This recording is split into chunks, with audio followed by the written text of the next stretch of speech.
Good afternoon students.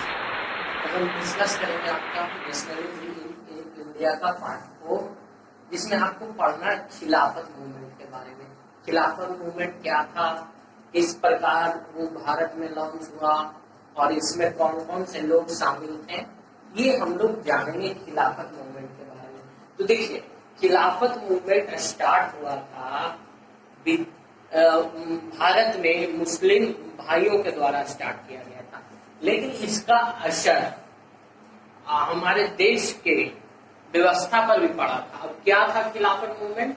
तो देखिए क्या हुआ था कि जब फर्स्ट वर्ल्ड वॉर हो रहा था, ठीक है, तो फर्स्ट वर्ल्ड वॉर के दौरान जो तुर्की में ओटोमन साम्राज्य का शासन था वो खत्म हो गया था। क्योंकि फर्स्ट वर्ल्ड वॉर में तुर्की जिस ओर से युद्ध लड़ा था उस साइड को पराजय मिली थी, ठीक है।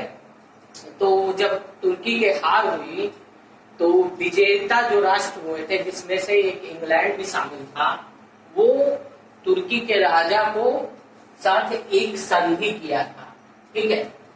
इस संधि में तुर्की पर बहुत सारे प्रतिबंध लगा दिए गए थे, क्योंकि तुर्की के राजा को खलीफा कहा जाता था, ठीक है। खलीफा कहे जाने के कारण ही इस मूवमेंट को खिलाफत मूवमेंट के नाम से भी जाना गया, ठीक है। तो देखिए, जो भी उसकी शक्ति थी तुर्की के राजा की, खलीफा की, उन सभी शक्ति को सीमित कर दिया गया और तुर्की साम्राज्य को क्या कह सकते हैं कि उसका जो पावर था वो सीज कर लिया गया, ठीक है। बहुत ही हार्श संधि यानी ट्रीटी लागू किया गया था। अब हम बात करेंगे तो खलीफा क्या होता, क्यों महत्व इतना था हमारे भारत में। खलीफा को लेकर, खिलाफत को लेकर एक आंदोलन ही लॉन्च हो गया। क्यों महत्व था? महत्व इसलिए था क्योंकि जो खलीफा होते थे वो मुस्लिम लोगों के धार्मिक गुरु के रूप में जाने जाते थे। मुस्लिम समाज की, मुस्लिम दुनिया के धार्मिक गुरु के रूप में जाने जाते थे, और साथ ही साथ उन्होंने मुस्लिम धर्म के जितने भी होली प्लेसेस थे उनके प्रोटेक्टर के भी रूप में जाना जाता था। एक तरह से वो मुस्लिम समाज के रहनुमाई करते थे, लीड करते थे जो खलीफा होते थे। तो इसका असर हमारे भारत के मुस्लिम समाज पर भी पड़ा, और उनके समर्थन में, ठीक है, 1920 ईस्वी होते होते खलीफा का जो मूवमेंट था वो पूरी तरह से खत्म, खलीफा के साम्राज्य को पूरी तरह से खत्म कर दिया गया। और इसी के समर्थन के लिए भारत में दो मुस्लिम भाइयों मोहम्मद अली और शौकत अली ने मार्च 1919 में इस आंदोलन को लॉन्च किया, जिसको हम लोग कहें खिलाफत मूवमेंट। क्यों इस आंदोलन को लॉन्च किया?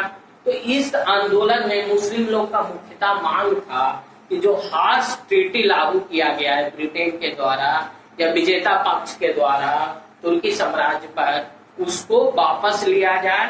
साथ ही साथ जो मुस्लिम समाज में, मुस्लिम दुनिया में खलीफा का जो पद है उसको सुरक्षित किया जाए, क्योंकि इस युद्ध के दौरान खलीफा का पद समाप्त कर दिया गया था, ठीक है। तो इनकी रक्षा करने के लिए भारत में दो मुस्लिम भाइयों ने ये आंदोलन चालू किया था। ये दो मुस्लिम भाई थे मोहम्मद अली और शौकत अली। ये आंदोलन कब शुरू हुआ था?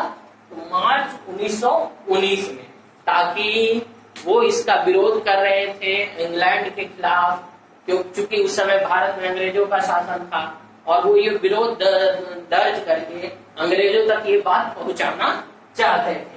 वो चाहते थे कि जो खलीफा है उसके अधिकारों की रक्षा की जा सके।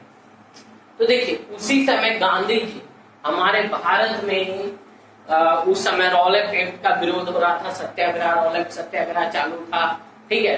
चूंकि ये जो रॉलेट सत्याग्रह था वो भारत के शहरों तक ही सीमित था, और उसमें सिर्फ हिंदू लोग ही बढ़ चढ़कर सपोर्ट कर रहे थे। तो गांधी जी ने सोचा कि इस मूवमेंट को अगर हम सपोर्ट कर देते हैं, यानी खिलाफत मूवमेंट को गांधी जी सपोर्ट कर देते हैं, तो उनके बदले में मुस्लिम लोग भी इनके मूवमेंट को सपोर्ट करेंगे।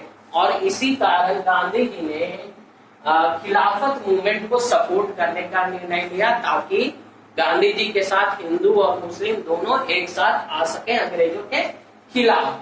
तो देखिए, गांधी जी ने कांग्रेस के कलकत्ता अधिवेशन, जो कि सितंबर 1920 में हुआ था, इस अधिवेशन में गांधी जी ने प्रस्ताव पारित किया खिलाफत मूवमेंट को सपोर्ट करने के लिए।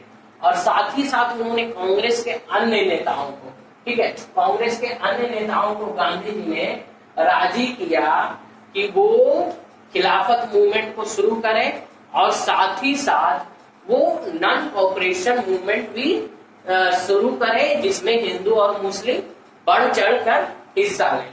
तो ये आपका स्टोरी था खिलाफत मूवमेंट का, और गांधी जी ने खिलाफत मूवमेंट का प्रयोग करके किस तरह से नॉन कॉपरेशन मूवमेंट को आगे बढ़ाया, वो इसी में छुपा हुआ था। उम्मीद है कि आपको ये टॉपिक समझ में आया होगा। कोई भी दिक्कत हो, कोई भी प्रॉब्लम हो, आप हमें मैसेज कर पूछ सकते हैं। तो मिलते हैं हमारे नेक्स्ट वीडियो में, तब तक के लिए गुड बाय। और हमारे चैनल पे स्टडी ग्रुप को सब्सक्राइब करना ना भूलें।